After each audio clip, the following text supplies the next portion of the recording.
I can truthfully say alcohol put me where I'm at today. I came here because of drinking, because I was in a drunk driving accident. I've been incarcerated for nearly 6 years. The contributing factor of alcohol was that I was intoxicated at the time, and I believe that that led to what I had done. I started drinking when I was about 6, 7 years old. I grew up, my mother's father is medicine man of a tribe, and so I grew up really traditional. My father was an alcoholic, and so he got my mother drinking, and it was just growing up to all night hearing them party, drinking. I remember thinking, I'm like, I don't want to be like them. I started at about the age of 8. It became a part of my everyday usage as much as I could get it. Probably by the time I graduated from high school, I was full-fledged alcoholic. And that's why I'm in prison today, because of my drinking, alcohol, DWIs. Sometimes this is the only place that somebody's gonna get AA, that it can, maybe the light will go on. Because they're not running around, they're sober, they're in a controlled environment, and they got a chance to get, meetings consistently, and that's a big deal. I've been in and out of prison or jail, and the last time I got drunk. I had too much, and a man's life was taken, and I was to blame for it. Looking back, I had 25, 26 years of everything I'd stuffed down inside me that I wasn't willing to talk about, I wasn't willing to deal, that I tried to hide with alcoholism. Ended up getting in an argument with my dad, and I ended up murdering him that day. The fact is, I wouldn't have been there if I hadn't been drinking, and I wouldn't have crashed if I hadn't been drinking. I don't remember the instance exactly, but I do remember everything else with clarity. And my daughter said, "What happened?" I said, "We had an accident. Are you okay?" She said, "Yeah, I'm okay." And I went to look to see if Emily was okay. I said, Are you okay?" And she wasn't. She had come between my daughter and me and smashed her head on the dashboard, and she was killed instantly. And life changed on a dime.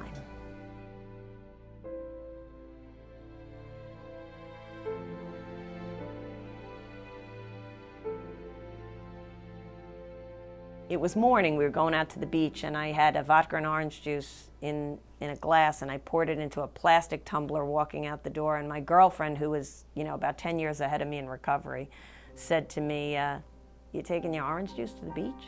And I said, "Yeah," and she started to laugh. She said, "You're a piece of work." And I said, "Well, what do you think? You think it's time I went to one of those meetings?" And she said, "Oh, baby, it was time years ago." And that was July. And I crashed in September. And I guess one of the things that I know today about AA is it's attraction, not promotion. Nobody was dragging me to a meeting. Do I wish I went in July? Probably, but I don't know if I would have stayed. The first person I ever said those words, "I'm Anne-Marie and I am an alcoholic," to was the arresting officer at the scene. And it boggled my husband's mind. He kept saying, why would you say that? Why would you would never say it before? And I said, sometimes when I say it today, even at meetings, I usually just say, "Hi, I'm Anne-Marie and I'm an alcoholic." Sometimes I say, "I'm Anne-Marie, I am an alcoholic." Because the intonation in my voice that night, because I do remember it when I talked to the cop, was I said, "I am an alcoholic. People have warned me before." And that quote was, put in every legal document and news story. Like, why would she drive? Why would she drink and drive? She knew it. She knew it, but it was just so much a part of the denial, and the denial was just ripped away when I saw the devastation I had caused. Yeah, my day started like 3 a.m. I would wake up, get myself together, and start drinking beers before I went to work, before I had to be at work at 6 a.m. It caused me to lose jobs, be behind on my bills. I done been homeless a couple of times because of alcohol. Lost many jobs, failed relationships, failed marriage also. Alcohol caused me to be a neglectful parent because, I spend more time drinking than I did with my children, and I regret it. And, I turned to a life of crime because of alcohol. I'm gonna just say insufficient funds caused me to want to go out and rob people because I couldn't get a drink, or I wasn't trustworthy enough for people to loan me money to get alcohol. But I turned to a life of crime, started robbing people, hurting people, and I felt it was okay. The first time I drank and was like 12 years old. I ran down the street, came back, and I went to grab my drink and chug it, and it was horrible, but then it hit me like bam, and I don't know, I wanted to get drunk ever since. It was bad, like I was the youngest person who was like detox was my home away from home. I didn't know it at the time, but I was an alcoholic drinker right from the start. I drank alcoholically. There would be three guys hanging out, and there was 4 beers left, and I knew I had to finish this one, drink one more down, and then we could split the remaining 3, because there was 3 of us, 4 beers, I was gonna get 2 of them, and that's the way an alcoholic thinks, and I didn't realize it at the time. So it caused problems in my life. I was kicked out of school at the age of 16, and also at the age of 16, I ended up in the county jail for the first time, on an alcohol-related offense. Just about all of my arrests, I have an extensive arrest record. Every time I was under the influence, that I can think of. My granddaddy was an alcoholic, and I used to slip in his bottle of liquor when he would be drunk on the weekend, and I liked the effects. And at 6, 7 years old, right on up to 9, I grew up on a farm, and at 9 years old, we could buy beer and alcohol from the country stores back then. And so I drank pretty heavy right on up 9 years old to 16. So I didn't know it at that time, but I probably was already an alcoholic at the age of 16. And I continued to drink for the next 35 years. And as time went on, my alcoholism got worse.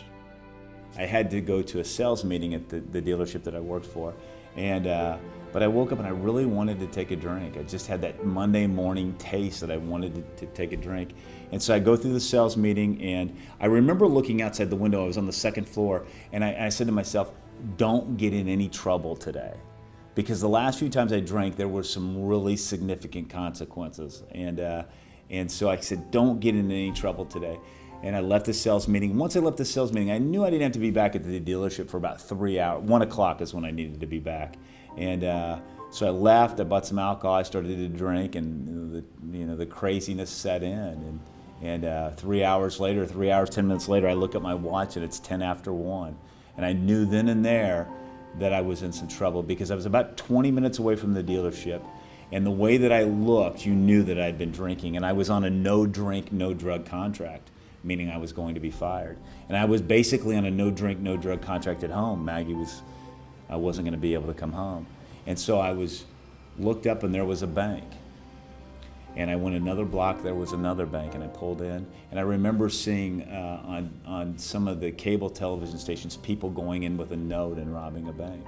And my thought process was, if I rob this bank, then I'll have the courage enough to jump off that bridge, because I was dead. I was just so tired of the way that I was living, but I was so scared to carry out the whole suicide thing, but I didn't want to go to prison. So I thought, if I go in there, and all of this thinking took place in about 30 seconds. Went in, handed the note to the teller, and I robbed that bank. My obsession with alcohol, it makes me feel a different person, the person I don't want to be, my skin, just, I don't know how to explain it, but it's an obsession that makes me be another person that I don't like either. Mi alcoholismo empeoró al punto de que perdí mi hogar y perdí mi apartamento y tuve que vivir abajo de un puente, y pues desde ahí he estado viniendo y saliendo de la cárcel. And I would always go in my father's pants pocket at night and give me some change. I would get somebody in the neighborhood that I knew that was a little older, well, much older than me. They would go to the liquor store. My drinking progressed when I got to be 15, and behind it, all that drinking, I was doing some of the same things my father was doing. I was fighting with women, we screaming and shouting, cursing each other out, and fighting, me and my brother fighting, we getting drunk in my mother's backyard, fighting, barbecues, we fighting each other. And eventually some of my family members had told me, you need some help. You know, you can't remember you getting drunk, throwing bricks through people's windows. You don't remember what you done did the next day. But my drinking didn't stop there. I switched over at the age of 21, I switched over. I went to whiskey and left the wine alone. I said, well, maybe if I switched my drinking. And my drinking just progressed. I started drinking just anything you drink, I drink.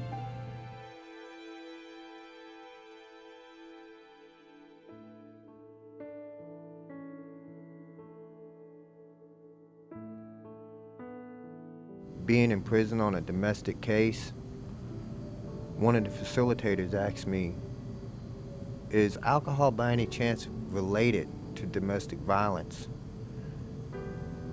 And I had to stop and think about it for a second, and I came back to my cell and I called my ex-wife that night and I asked her, I said, do you think alcohol was ever related to my violence? And she said, well, yeah, John. Because sober, you were the best guy in the world. You worked, you took care of your family, you did everything you could. But she said the minute you started drinking, you become violent, you no longer cared for people around you. And I just, it was funny how it's like a switch all of a sudden got turned on in my head. Like, I knew this all along, but I never recognized it. You know, it's part of like I knew it, but I never recognized it. You know, that alcohol was so directly connected with domestic violence. Like, wow, when I look back, I go, you know, the danger I put my kids in under the influence of alcohol, the danger I put my wife in. Sometimes it just took one conversation like that to bring it out. I realized that I needed a solution, but I didn't have one. You know, I didn't have one at all, and I felt lost. I remember I was in the jail, I was in a cell, and I prayed to God. You know, I didn't want to go do the time that they were going to give me and that they were talking about giving me, you know, but I didn't want to go home neither. I didn't want to go back out the gate and go back out to that life neither, you know, and I'm not the type of guy who can commit suicide. I'm not a violent person like that, you know, but I wanted to die. I remember asking God to take me and said, please, I just don't want to be here anymore. You know, I've done all I wanted to do down here. I've seen all I want to see, and there's nobody left down here talking to me anyway, so you might as well take me, you know. So, but it didn't happen. It ended up, I woke up again, and I stayed alive, and I ended up back in that treatment dorm again, you know, and this time I listened. I lived in Miami, and it's pretty much a melting pot, so being Spanish was, you know, that was majority there. I had no idea what an AA meeting was. I never heard of AA. I'm dumbfounded. I mean, I just ignorant, never heard of it, never in my life. I don't have nothing better else to do. I mean, I'm sitting with lifeless 15 years. Heck, I don't have nothing better else to do, you know. So I just told him, okay. The speaker happened to be another inmate, and he started talking, and as soon as he started talking, all of a sudden, this guy was just talking about me. I knew that for the first time there was something in that meeting. I just said, I didn't know what was going to happen or if I was going to be able to do it or whatever, but I knew I needed a change, and I said, I'm going to just give it a shot, you know, and I ended up with a 9-year prison sentence. And I went up to the prison and I contacted AA. I wrote to them and I said, I know I'm alcoholic, I need help, you know, and they had somebody write to me. The guy sent me literature, and I started reading, you know, and I opened the big book, and it had some profound things in there that really related to me. I believe AA has brought me more in touch with my higher power. I've always had it growing up. I was always higher power is a broad thing, you know, and I feel that I'm going to use God, and this has brought me through all these struggles in my life for a reason. Maybe just to share my story to somebody, a young adolescent, a girl that's going through things. Who knows? I feel like he tells me this, you know, and I would like to use that and take it to my advantage. But I had never, until this last time being incarcerated and going and following some suggestions and getting a sponsor and going through all the steps, I had never done a thorough fourth step before. And even with that, it led to just a continuation of finishing them all, which was like, wow, what a load off. And it just really took away a lot of crap that I would dig up and have self-pity about and pointing the fingers at everyone else, and never really took responsibility or was accountable for the things that I had done to myself to cause this sickness. One of the things I learned in sobriety and through working the steps was that the only thing, life was really unmanageable. I mean, you know, when you're sitting in prison away from your 4 kids and, you know, you're making 17 cents an hour, and you know, people are telling you when to get up, when to eat, when to shower, when to move from place to place. You don't have control over a lot of things. You have control, I have control over how I choose to do that time. And I sat in my anger for a few days, and then I just said, okay, you know, maybe there's a reason I gotta be here. Step 4 and 5 played a big role in my recovery, because I'm starting to understand and realize that step 4 and 5 helps me to get over some resentments that I had, right? And I'm starting to learn through the program, through AA and through Alcoholics Anonymous, that resentment destroys people. And how they destroy people is from the inside out. And what I mean by that was, when I was going through my stage of alcohol abuse, I built up some resentment because I was so self-centered, so egotistical, that I blamed a lot of people for my mistakes. And I'm starting to realize that I have to be responsible and take accountability for my own life. And so when you go through step 4 and 5, this makes you take a deeper look, examination inside of yourself, where you have to really question yourself. And not only question yourself, but you got to come up with some answers about a lot of things, a lot of deep, dark secrets that I've been holding inside of me. When I get to step 4, step 5 in prison, that was extremely hard for me because I wasn't willing to share. I was so closed up. I just sugarcoated it. I didn't really dig down in anything, but I was so proud of myself that I'd done something. I thought I really accomplished it.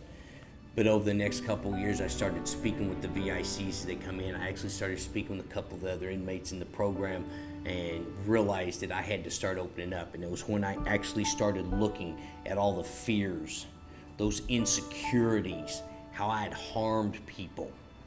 I realized that I've got to start admitting to those, start taking accountability, start being responsible for those. And it was actually when I sat down and shared it with another person and actually spoke it, it really started to hit me and impact me that this is who I was and these are the things that I had done. Then in prison, I was always so easy for me to say, well, I can't do the amends. I'm in here. I can't do these things while I'm in here. So I just always tried to push those things away. I started to push them off to where I didn't have to do anything. But I could make the amends in prison. On a very grateful day, I made the amends with my grandmother and my mother before they passed away. I had to make amends with my wife and girls so they could become a part of my life again. Some people, I had no idea where they were. My father, I murdered him. The VIC that I'd worked with, later on become my sponsor, told me to write a letter to him. And I sat down and wrote a letter. And that's how I made amends to my dad. was that I talked to him and explained to him that I realized that just because I felt like I needed that pat on the back, because I needed his approval, the man loved me more than I understood. It just wasn't in the way that I thought it should be. It was in his own way. But for me at that time when I was drinking, I didn't want to see that. I didn't want to see how he cared for me. But I know that something stronger than me has to be able to help me through this, because me by myself, it's not gonna happen. So I'm gonna have to draw off the strength of everybody else in AA and my higher power. And that's the only way that I'm gonna stay out of jail. My favorite step at this point is the 12th step, because now I get to go and help someone else. And in helping them, I'm helping myself. Because I routinely have to get out of myself. I have to get, this is a process. It's not something that happens overnight. I didn't just go through the 12 steps and a miracle occurred. It's happening every day.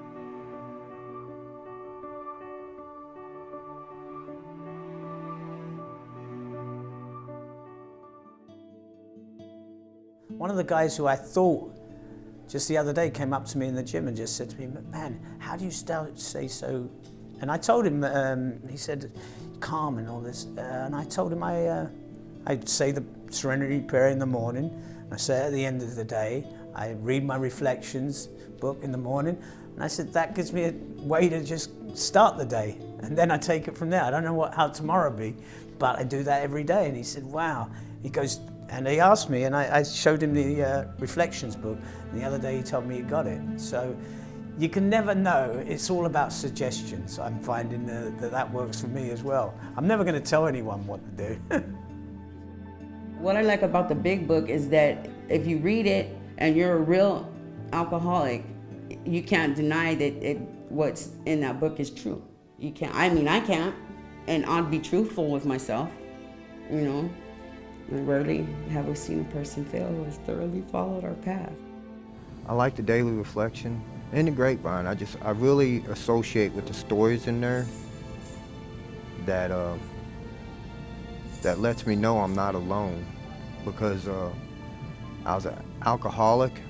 I always drank alone, and that's why a lot of my anger and rage that I've had bottled up was always against those I usually loved, because they were always close to me. So whenever I read these stories of other people who were alone, it helps me realize that I wasn't alone. And even with my spiritual life growing, now I realize that I'm never alone. You know, if you're honest with yourself and with other people, you get more respect that way. They tend to respect you, you respect them, and it just helps me accept people for who they really are, where they're at, you know, because we're not all in the same place in this walk in life. That Monday night, this still amazes me. A man in AA invited me into his home 3 days after I'd been in prison for 21 years to have dinner with him and his family and 2 other guys from the AA program. This guy had a brand new baby, 6 months old, and I'm sitting here in the back of my mind thinking, why would anyone invite somebody like me into their home that they don't know and offer them dinner? And I realized that the AA program was showing me what real friends were. I'm gonna be honest with you, my life right now is better than it ever been in my lifetime. I would not trade what I got today for all the money in the world. The word is freedom. It's freedom. I enjoy life today. You know, my great grandmother once told me, live every day as though it's the only day that you got. And I didn't understand that then. I do now. And I held on to that, and I had a lot of faith in it, and I didn't budge from it. I stayed on the path while I was in there, and I did everything that I could to remain principled in an unprincipled place. Boys all had life sentences, and with not a chance of knowing if they ever get out. And I saw the happiness that they had in their life, and I wanted that same thing that they had. And I didn't have it 9 to 11 years, so I knew if they could find it with their life services, I sure find it benign to lend here. And that's what I did. And I found the same thing they found all through practicing the AA program. It's that simple. You know, when I got a meeting list and a bicycle, and I went to AA meetings, and they called me Bicycle Billy for like the next year and a half until I got my license.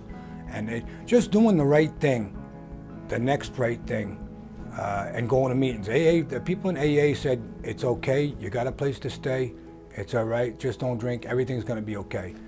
And it turned out to be okay. That was 13 years ago. The Correction Correspondent Program, even though I'm eligible for meetings on occasions here, some people might not be able to at some of these institutions.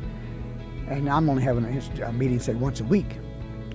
Well, even though I might have a handle on working the program to a certain degree now, and I definitely got some sobriety under my belt, once a week, you know, if you're really serious about your program, you're going to want to maintain it. So with my AA program, I want as much fellowship as possible, whether it be me absorbing information and getting some pat on the back for doing something I'm supposed to be doing, or for me to share it with somebody to maybe kick them in the butt and get them in the group somewhere in their neighborhood they need to be going to. But it's a fellowship. That's how I look at it. Like I said, you got to give it away to keep it. So that's how you're doing it. Every time I help somebody, it just refreshes in my mind the things. As long as I utilize what I tell them. I mean, I can't be telling you something and not doing it myself. That just don't make any sense. But that happens a lot of times.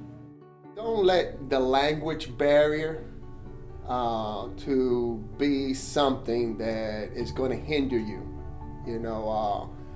because there is what I call a language of the heart, that we have something in common. They have their certain readings, whatever, you could kind of go along. But one thing is that when I go into those meetings, I don't have no desire to drink. I don't even think about it.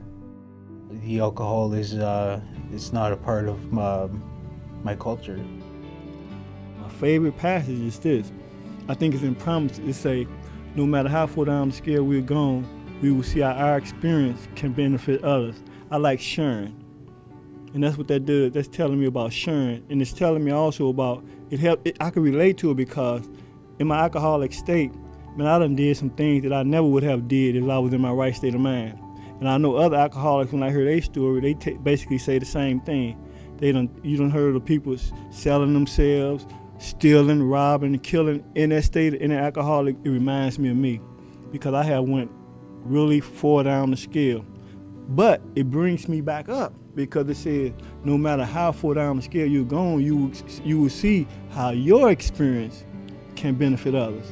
And that's why I like AA, because I get to share my story and hoping that my story helps another person. And I also start understanding too, there'll be some guys that come into AA and they won't say a word at first. But then guys start to realize that everybody in life going through the same things. We all going through the same problem. We are scared to speak on it. So when I share my story, I see how it benefits others. I done been to meetings where a guy sat in there a year, 6 months and didn't say a word. Then one day they just start talking and they won't even shut up. I tell other inmates in Canada to give this program a try because you never know, it might help you. I got to say this here. My daughter is 24 years old. She called me Tony for 20 years. Today, my daughter called me Dad. She writes me every week and says, "Dear Dad, I love you. Dad, I'm glad I can count on you." And as I said, my ex-wife, my best friend today, all because of this program. AA has changed my life completely. Everything has changed. It's not just, there's more to it than me not drinking anymore.